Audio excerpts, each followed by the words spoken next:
বউ আর প্রেমিকারা কখনোই এক হয় না স্বামীদের কাছে। কেন জানেন? বলছি, শুনুন তবে। কারণ প্রেমিকার হাতে মাছের আষ্টে গন্ধ থাকে না, ঘামের গন্ধযুক্ত কাপড়ে দেখা যায় না প্রেমিকাকে। প্রেমিকারা দামি পারফিউম লাগিয়ে হাত পা পেডিকিওর ম্যানিকিওর করে ডেটিংয়ে আসে, আর বউরা তো দাসীর মতো খাটতে থাকে। তারা ভালো কাপড় পরারও টাইম পায় না, কারণ রান্নার সময় তরকারি ঝোলের ছিটে আসবে যে। ডেটিংয়ে প্রেমিকা চুল ফুলিয়ে খোপায় ফুল গুজে আসে, আর বউ 2 দিনও একবারও চিরুনি করার সময়ই পায় না। ডেটিংয়ে প্রেমিকারা আসে টাইট আপ ড্রেস আপে, আর বউ তুমি থাকো মেক্সির মতো ঢিলে ঢালা জামা পরে। তাই নিজেকে একটু সময় দেওয়া জরুরি। নিজের জন্য নিজেকে পরিপাটি রাখুন, সাজুন। সারাটা দিন হাজার ব্যস্ততা থাকলেও স্বামী নামক লোকটা আসার আগে একটু ফ্রেশ ওয়াশ দিয়ে মুখটা ধুয়ে চোখে হালকা কাজল লাগান, আর চুলগুলো এলোমেলো না করে একদিন একভাবে বাঁধুন।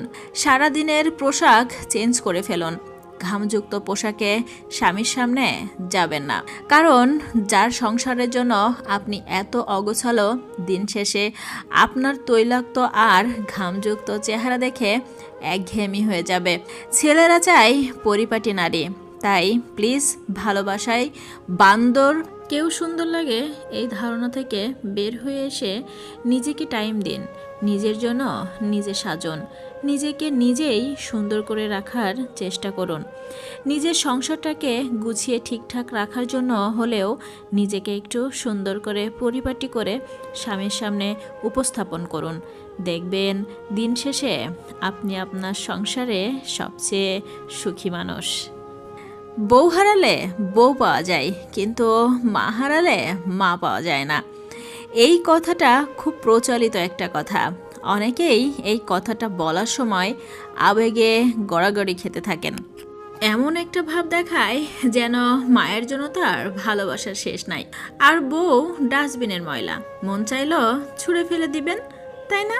সেই সব ব্যক্তির উদ্দেশ্যে কিছু কথা বলছি, মন দিয়ে শুনুন। মা এবং বউ এই দুইজন দুই মেরুর। একজন হলো জননী, অন্যজন হলো সহধর্মিণী। মা জন্মদাত্রী, যার কোনো তুলনা হয় না, আর স্ত্রী হলো পরিপূর্ণতা দানকারী, যাকে ছাড়া আপনি অপরিপূর্ণ। একজনের সাথে অন্যজনের তুলনা করা মূর্খতা ছাড়া আর কিছুই না।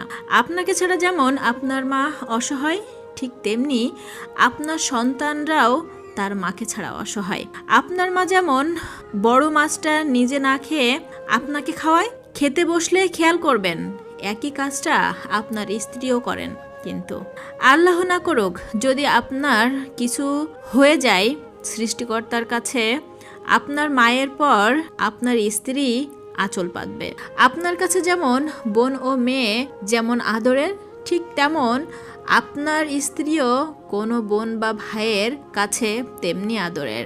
আপনার মৃত্যুতে যেমন আপনার মা হবে সন্তানহারা, ঠিক তেমনি আপনার বউ হবে জীবন সঙ্গীহারা। আপনার মায়ের আরো সন্তান থাকলে তারা আপনার মাকে দেখে রাখবে, কিন্তু আপনার স্ত্রীকে কে আগলে রাখবে বলুন তো?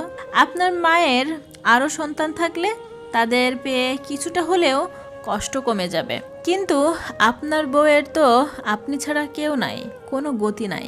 আপনার মা অন্য সন্তানদের মাঝে বাকি জীবনটা কাটিয়ে দিবে ঠিক, কিন্তু আপনার স্ত্রী কি নিয়ে বাঁচবে বলুন তো? তাই একজনের সাথে আরেকজনের তুলনা করবেন না।